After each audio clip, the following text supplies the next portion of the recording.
Pat Brown, always good to see you. Thanks so much for taking time out of your very busy day. I know you're going to get an annual on your 182 after this, so I know you're not entirely focused, but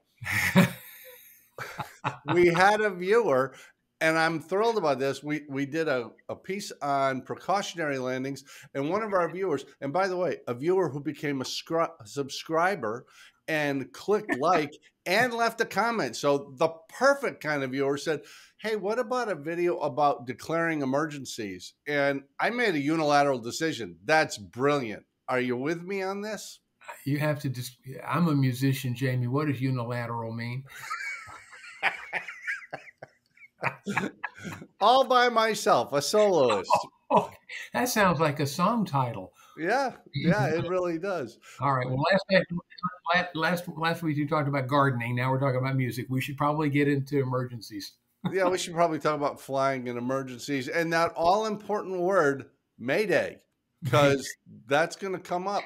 And one of the things that I've always been a little troubled by, Pat, because sometimes somebody's got an emergency and it actually progresses to become a fatality because they don't want to say Mayday because they're afraid of the paperwork and the meetings and the explanations, and none of that is necessary.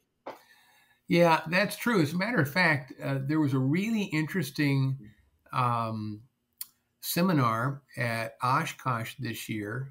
Was it Oshkosh or was it Sun and Fun? They run together after all. But the point is, it was a really good one.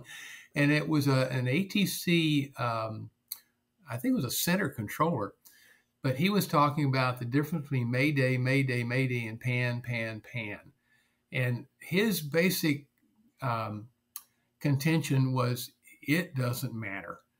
If you have an emergency, say whatever you need to say to get my attention.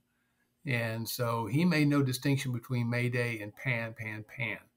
But either way, to your point, if you think you have an emergency, you have an emergency. And it's that simple. When I'm doing check rides, invariably there is a question or a scenario that leads up to the question, is this an emergency in your opinion as PIC? And the scenario is kind of benign, so there's really not a wrong answer. But I always say, in your opinion as PIC, is this an emergency? Yeah, the FAA actually specifies, they actually wrote it down, that an emergency is either a distress or an urgency condition. And which distress just means I'm having trouble. I'm overloaded. I've got stuff going on, or I've got an issue that I'm not sure of. And in that sense, Pat, I think of it as a scenario. It could be the weather. It could be a rough running engine, or maybe your engine quits. It could be a mechanical issue with trim or whatever. There was a really unfortunate video made a number of years ago about a doctor from Florida who was flying up to the Carolinas or the Mid-Atlantic states, Right. and went partial panel, lost his vacuum pump, and reported that he was partial panel. But of course, air traffic controllers aren't necessarily pilots. It's a minority of them that are. So saying partial panel doesn't necessarily mean anything to them. And this guy shot multiple approaches and never did get in. Unfortunately, it turned into a fatality.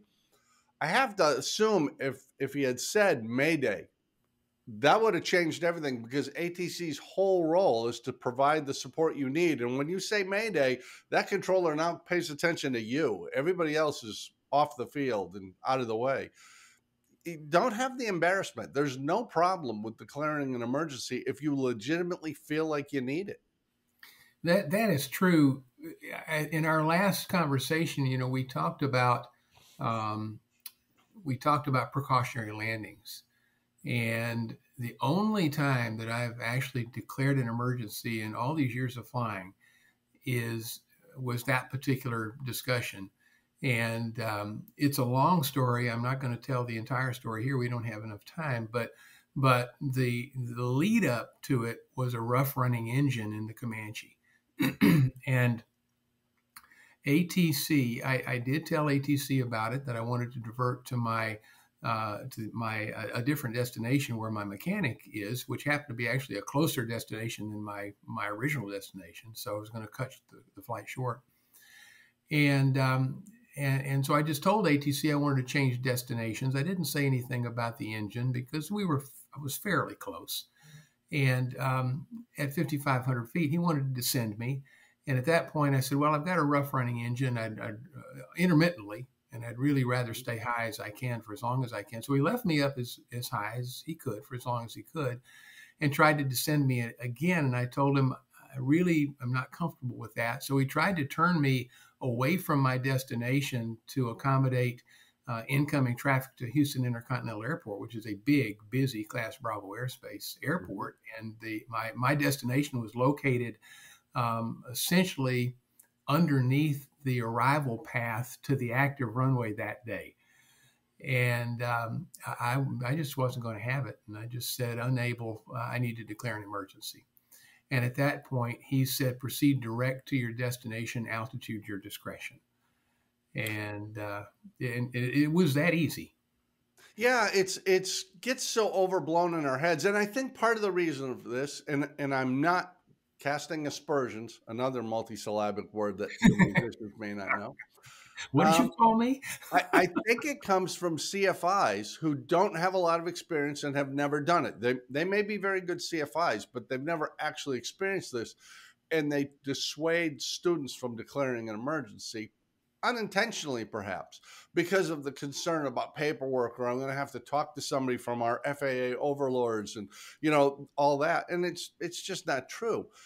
If I've got a situation, say I'm flying from point A to point B, and point B is very remote. There's just not another airport nearby. Maybe it's getting near the end of my fuel reserves. And I get there and there's a solid undercast and I'm not IFR equipped or rated. I can now declare an emergency to have somebody help me get down through this. It's not an ideal situation, but that is a legitimate emergency. I'm low on fuel. I don't have any place else to go, and it's IFR here. It's not great. Admit it. Say I've got a problem and I need some help, because dealing with it on the ground later is really not that big a deal. As a matter of fact, Pat, I'm going to suggest if you want some comfort, you could always declare that emergency and then fill out an ASRS form, a NASA form later, reporting yourself. Say, this is how I got into this jam and this is why I declared an emergency. There's probably going to be no real ramifications for this, except that you lived through the experience. If that's generally the worst case, is that you live through the experience, hopefully not to repeat it again. Because the scenario that you did is one born of more than likely poor judgment. But if you survive that, then that's a good thing. In my case, after I got handed off to the tower, I'm on short final, and they asked me if I want them to roll the equipment.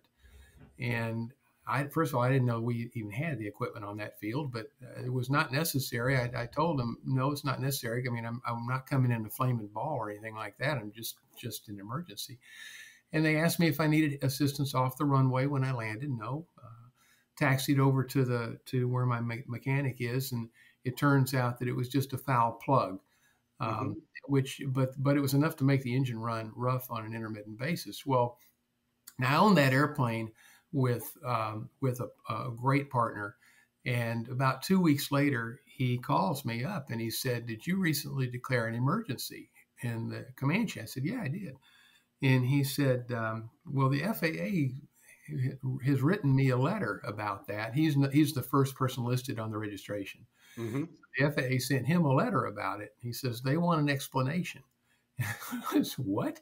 I mean, and because here's the thing, Jamie. For all these years that you and I have been doing safety seminars, we have always stood up in front of the adoring crowds and said that, look, you declare an emergency. There's no paperwork involved here. Well, it turns out that's not entirely true.